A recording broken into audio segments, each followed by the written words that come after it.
He proved to the entire world that pound for pound, he is the best in the world today.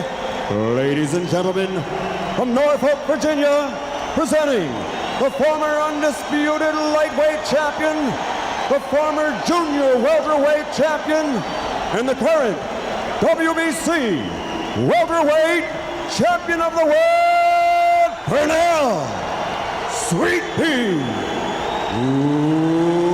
Whitaker.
remaining now in the second round.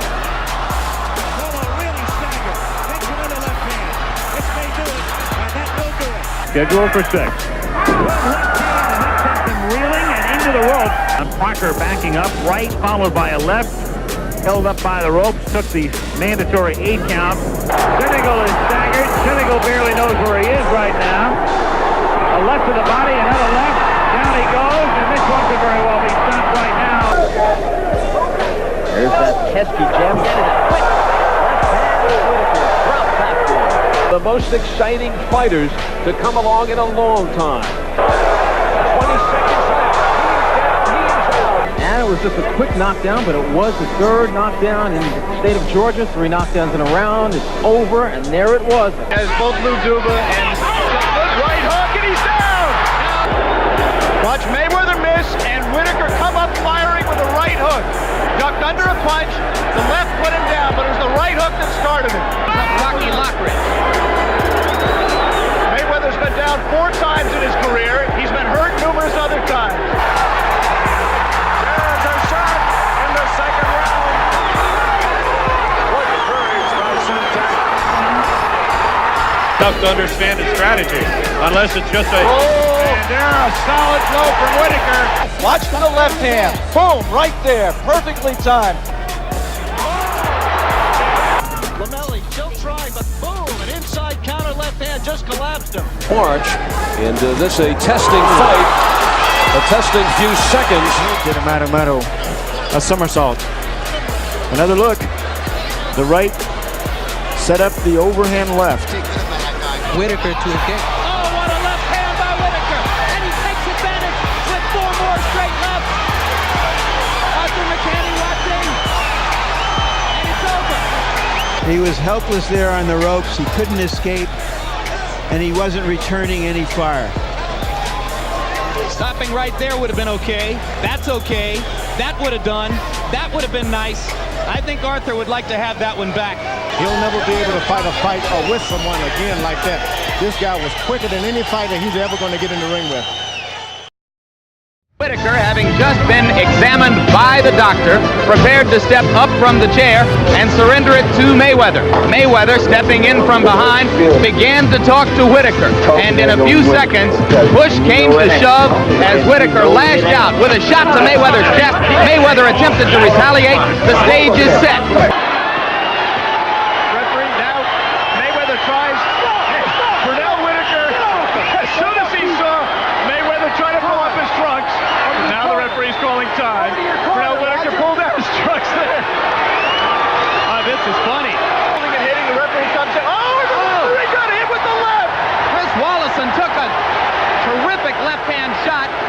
Let's look at the left hook from round 2 that hit referee Chris Wallison right in the kisser. We return here to Gleason's gym. Brian Kenny and Burt Randolph Sugar now joined by Teddy Atlas. Teddy, good to see you once again. Thanks for dropping in on Gleason's gym. And Lou Duva joins us as well as we look at the best little fighters of all time. And you know, Sweet Pea was going to make this list. First, before we get to you, Lou, Pernell Whitaker. Put him in historical perspective, Burt. Pernell Whitaker was something special. You have to love defensive fighters, the Willie Peps and others, but you couldn't hit him in the backside with a handful of buckshot. He was winning championships running through everybody except when he got bad judges' decisions, which happened against Ramirez, which happened against Chavez. But he always looked like he took a 4-way cold tablet and had to run 3 more ways to catch up with it. He was always moving, and he was just brilliant, brilliant. This guy was a defensive wizard. Lou, what's the first time you saw Pernell Whitaker? Oh, in the amateurs, down at Virginia Beach. What'd you think? I thought he was a hell of a fighter. That he could move, and I used to see those amateurs over there trying to hit him. They couldn't hit him. They were falling down and all over the place. That guy's going to be some fighter. That kid's going to be. He looked good right there. Teddy, what are your thoughts? So when you look at a guy who has the total package, a guy maybe without all that much power, but can put it together like this, what were your thoughts on Pernell Whitaker? Well, he was a southpaw. That gives him an edge right there, and he knew how to use it. He was a slick southpaw, but when he had to fight you, he could fight you too. He could go inside, he could go outside, you know, he could use his legs a little bit, or he could do like the old timers used to say, stand right in front of you, couldn't hit him in the backside with a handful of buckshot. That's the old timer that said it. And but there's one other thing that has to be said. You know, it's easy to be able to see these guys to walk in and eat leather and to say, wow, he's a fighter. You know, but it's not as easy to see that when a guy's that slick and that much of a magician.